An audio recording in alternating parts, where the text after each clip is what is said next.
இந்திய சினிமாவில் முன்னணி நடிகையாக இருப்பவர் நயன்தாரா. இவருடைய திருமண வீடியோ சமீபத்தில் வெளிவந்தது.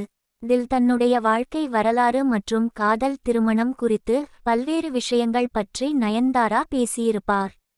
இந்த நிலையில் யூடியூப் சேனலுக்கு அளித்த ஒரு பேட்டியில் நயன்தாரா நான் விக்னேஷ் சிவனை திருமணம் செய்யாமல் இருந்திருந்தால் நன்றாக இருந்திருக்கும் என்று கூறியுள்ளார்.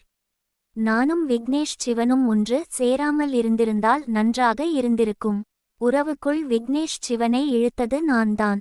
எனக்கு இப்போது குற்ற உணர்ச்சியாக இருக்கிறது. நான் மட்டும் அவரின் வாழ்க்கையில் இல்லை எனில் மக்கள் அவரை கொண்டாடி இருப்பார்கள். அவர் இயக்குனர் மற்றும் பாடலாசிரியர் என பல துறைகளில் தனக்கென தனி முத்திரையை பதித்திருப்பார். விக்னேஷ் சிவன் ரொம்ப நல்ல மனிதர். அவரை போன்ற ஒரு மனிதர் இருப்பாரா என்று கேட்டால் எனக்கு தெரியாது என்று தான் சொல்வேன்.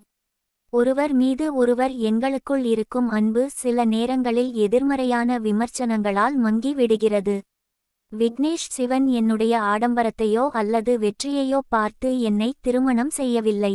நாங்கள் ஒருவருக்கொருவர் நன்றாக புரிந்து கொண்டு தான் திருமணம் செய்துள்ளோம்.